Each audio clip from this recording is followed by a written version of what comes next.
Hello all. போன வீடியோவில் பிசிஓடினா என்ன, அது எதனால் வருது, எனக்கு பிசிஓடி இருக்கான்னு எப்படி தெரிஞ்சுக்கிறதுங்கிறத பற்றி பார்த்தோம். இந்த வீடியோவில் இந்த பிசிஓடிலேருந்து நான் எப்படி வெளியில் வர்றது, இதை எப்படி சரி செய்யலாம் அப்படிங்கிறத பற்றி இந்த வீடியோவில் பார்க்கலாம். நிறைய பேருக்கு டவுட் இருக்குது, இந்த பிசிஓடி வந்து சரியாகுமா, என்னால் குழந்தை பெற்றுக்க முடியுமா அப்படிங்கிற டவுட் இருக்குது. கண்டிப்பாக இதை வந்து ரிவர்ஸ் பண்ணலாம், இது சரியாகும். பிசிஓடி இருந்து எத்தனையோ பேர் அதை வந்து சரி பண்ணிவிட்டு குழந்தை பெற்றுக்கிட்டவங்க இருக்காங்க. ரொம்ப சிம்பிளான வழிகள் தான் இருக்குது. அது என்ன அப்படிங்கிறது பார்க்கலாம். முதல்ல என்னெல்லாம் செய்யக்கூடாதுங்கிறத பார்த்துடலாம். ஜங்க் ஃபுட் வந்து டோட்டலாக அவாய்ட் பண்ணிடுங்க. பீட்சா, பர்கர் இதெல்லாம் வந்து டோட்டலாக அவாய்ட் பண்ணிடுங்க. கார்பனேட்டட் ட்ரிங்க்ஸ் அதெல்லாம் சுத்தமாக எதுவுமே கொடுக்காதீங்க, பெப்சிகோலா அதெல்லாம். அடுத்ததாக வந்துட்டு சுகர் ஐட்டம்ஸு, ஸ்வீட்ஸு. சுகர்னால் வந்துட்டு நான் ஒயிட் சுகர் எடுத்துக்கிறது இல்லை, ஆனால் நாட்டு சக்கரை, ப்ரௌன் சுகர்லாம் எடுத்துக்கிறேன் அப்படின்னு சொன்னால் அது கிடையாது. எந்த சுகர் வந்து எனி ஃபார்மில் இருக்கிறது எல்லாமே நீங்கள் அவாய்ட் பண்ணிடணும். சாக்லேட்ஸ், ஐஸ்கிரீம்ஸ் அதுவுமே அவாய்ட் பண்ணிக்கணும். இன்னொரு விஷயம் வந்து நிறைய அதிகமாக சுகர்ஸ் எடுத்துகிட்டு இருக்கிறவங்க சடனாக வந்து நான் எந்த சுகருமே எடுத்துக்கிறது இல்லை அப்படின்னு சொல்லிட்டு ஸ்டாப் பண்ணாதீங்க. ஏன்னா பிரெயினோட மெயின் சப்ளிமெண்ட்டே வந்து குளுக்கோஸ் தான். ஸோ வந்து அப்படி சடனாக ஸ்டாப் பண்ணுறது வந்து அவ்வளோதுக்கு நல்லது கிடையாது. ஸோ கொஞ்சம் கொஞ்சமாக வந்து ரெடியூஸ் பண்ணிக்கோங்க, இம்மிடியேட்டாக ஸ்டாப் பண்ணாதீங்க. எண்ணெய் பதார்த்தங்கள், எண்ணெயில் போட்டு எடுக்கிற எந்த ஒரு பொருளுமே வந்து சாப்பிடக்கூடாது, எல்லாமே வந்து அவாய்ட் பண்ணிக்கோங்க.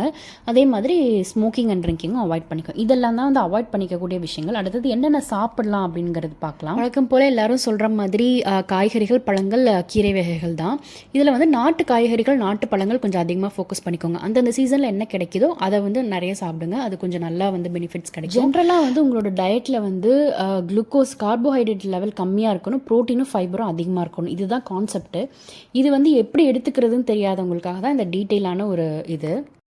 ப்ரோட்டீனுக்கு இந்த பருப்பு வகைகள் தான். பச்சை பயிறு, பட்டாணி, கொண்டக்கடலை, கொள்ளு, அந்த பயறு வகைகள்லேயே அவ்வளோ வெரைட்டி இருக்குது. அதில் வந்து நீங்கள் கொஞ்சமாக எடுத்து போட்டு நைட்டே ஊற வச்சுட்டு காலையில் வந்து விசில் விட்டு கொஞ்சம் தாளிச்சிங்கனாலே போதும். அதுவே நீங்கள் பிரேக்ஃபாஸ்ட்டாக எடுத்துக்கலாம். அப்படி இன்னும் கொஞ்சம் உங்களுக்கு டேஸ்ட்டாக வேணும்னா அதில் ஒரு வெள்ளரிக்காயும், தக்காளி, வெங்காயம் போட்டு லெமன் புழிஞ்சு விட்டு பெப்பர் போட்டிங்கன்னா முடிஞ்சிச்சு, கொஞ்சம் டேஸ்டியாக இருக்கும். அப்படி அதுவும் உங்களுக்கு இல்லை அப்படின்னா மத்தியானம் நீங்கள் அதை குழம்பா, அந்த என்ன பயிறு நீங்கள் சூஸ் பண்ணுறீங்களோ அதை மத்தியானம் நீங்கள் குழம்பா வச்சுக்கலாம். ஏன்னா அது ரொம்ப காம்ப்ளிகேட் பண்ணி சாப்பிட்றப்ப தான் உங்களுக்கு வெறுத்து போகுது. நம்ம எந்த முறையில், நம்ம எந்த வே ஆஃப் மெத்தடில் நம்ம சமைக்கிறோமோ அந்த மெத்தடில் இதை நீங்கள் ஆட் பண்ணிக்கோங்க, அவ்வளோதான். அரிசியும் வந்து வாரத்தில் ஒரு 2 நாள் வந்து மாற்றி பாருங்கள்.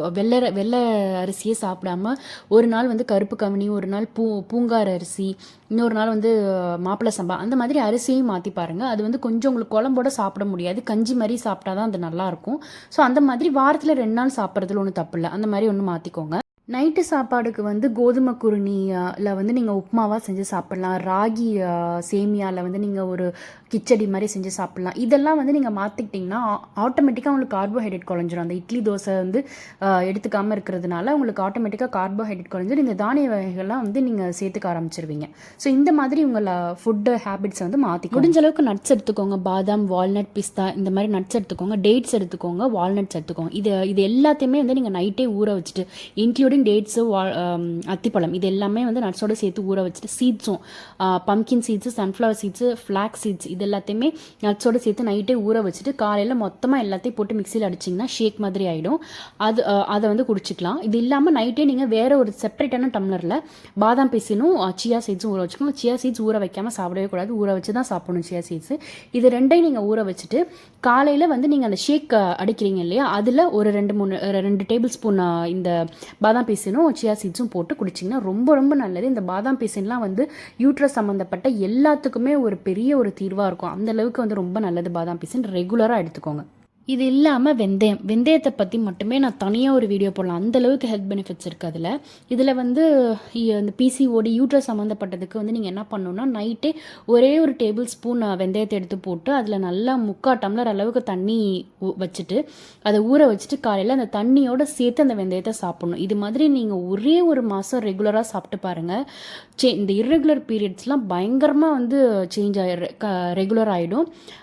பெயின் இருக்காது, பெயின் கொஞ்சம் கம்மியாகும். மெயினானது வந்து இந்த ப்ளீடிங்லாம் இர்ரெகுலர் கண்ணா பின்னாடி ப்ளீடிங் வர்றது, கம்மியாக வர்றது, இது எல்லாமே சரியாயிடும். இர்ரெகுலர் பீரியட்ஸ் எல்லாமே சரியாயிடும் இந்த ஒரு வெந்தயத்தில் மட்டுமே. ஸோ இதை நீங்கள் வந்து ஊற வச்சு எடுத்துக்கோங்க, தண்ணியோட சேர்த்து குடிங்க. ரெகுலராக 1 மந்த் 2 மந்த் சாப்பிட்டு பாருங்கள், கண்டிப்பாக சேஞ்சஸ் தெரியும். என்ன சாப்பிட்ணும் என்ன சாப்பிடக்கூடாதுங்கிறத பற்றி மட்டுமே 4 நிமிஷம் ஆயிடுச்சு. இதுலேருந்தே தெரிஞ்சிருக்கணும் உங்களுக்கு சாப்பாடு எந்த அளவுக்கு வந்து இம்பாக்ட் கொடுக்குது உடம்புல அப்படின்னு சொல்லிட்டு. அடுத்தது வந்து வாக்கிங். ஒரு நாளைக்கு 30 நிமிஷமாவது உங்கள் உடலில் வந்து ஏதாவது ஒரு அசைவு ஃபிசிக்கல் ஆக்டிவிட்டி இருக்கணும். 30 நிமிஷம். ஸ்ட்ரென்த் ட்ரைனிங் முடிஞ்சால் ஸ்ட்ரென்த் ட்ரைனிங் பண்ணுங்கள், சைக்கிளிங் முடிஞ்சால் சைக்கிளிங் பண்ணுங்கள். அப்படி எதுவுமே இல்லைன்னா வாக்கிங் பண்ணுங்கள். வாக்கிங் ஒன்றும் ரொம்ப குறைஞ்ச இது கிடையாது, வாக்கிங்கே ரொம்ப ஹெல்த் பெனிஃபிட்ஸ் அதிகம் இருக்குது. ஸோ 30 நிமிஷம் பிரிஸ்க் வாக்கிங் பண்ணுங்கள், கண்டிப்பாக ரெகுலராக பண்ணுங்கள். அதுவுமே உங்களுக்கு பீரியட்ஸ் வந்து ரெகுலர் ஆகிறதுக்கு ஹெல்ப் பண்ணும். அடுத்தது யோகா. யோகானா நீங்கள் வந்து ரொம்ப பெரிய அப்படியே தலைகீழாக நின்று அந்த மாதிரிலாம் பண்ணணுங்கிறது கிடையாது. ஒரு 10 to 20 மினிட்ஸ் மெடிடேஷன் பண்ணுங்கள். யோகா தெரிஞ்சால் பண்ணுங்கள், இல்லைனா மெடிடேஷன் பண்ணுங்கள் போதும். மைண்டை காமாக வச்சுக்கணும், ஸ்ட்ரெஸ் இல்லாமல் இருக்கணும், அவ்வளோதான். இது எல்லாமே நான் சொன்ன எல்லாமே ஃபாலோ பண்ணிவிட்டு வெயிட் லாஸ் பண்ணிவிட்டு இதெல்லாம் பண்ணி இந்த டயட் சேஞ்ச்லாம் பண்ணிங்கனாலே ஆட்டோமேட்டிக்காகவே உங்கள் கருமுட்டைகள் உருவாகிறதுல வந்து சேஞ்சஸ் இருக்கும். ஆக்னி பருக்கள் இருந்ததெல்லாம் இல்லாமல் இருக்கும். முடி கொட்டுறதெல்லாம் வந்து சரியாகி ஸ்டாப் ஆகிடும். முடி கொட்டுறது மெயினான விஷயம் நல்லா தூக்கம் இருக்கணும். 6 to 8 hours நல்லா தூக்கம் இருக்கணும். இன்னொரு விஷயம் வந்து நிறைய பேர் ஃபாலோ பண்ணுறது கிடையாது. உங்கள் சைக்கிளை வந்து ட்ராக் பண்ணிக்கோங்க, அதாவது ரெக்கார்ட் பண்ணிக்கோங்க.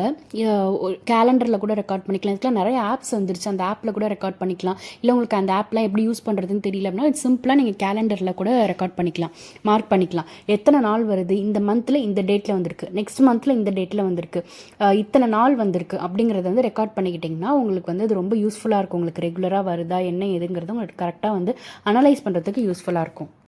ஸோ பிசிஓடி வந்து சரியாகணும் அப்படின்னா இதெல்லாம் தான் நீங்கள் ஃபாலோ பண்ணணும். நம்ம ஹெல்த்தை வந்து நம்ம கொஞ்சம் கவனிச்சுக்கிட்டோம்னா நல்ல நல்ல சேஞ்சஸ்லாம் வந்து நடக்கும். சின்ன சின்ன சேஞ்சஸும் வந்து பெரிய பெரிய எஃபெக்ட்ஸை வந்து கொடுக்கும்.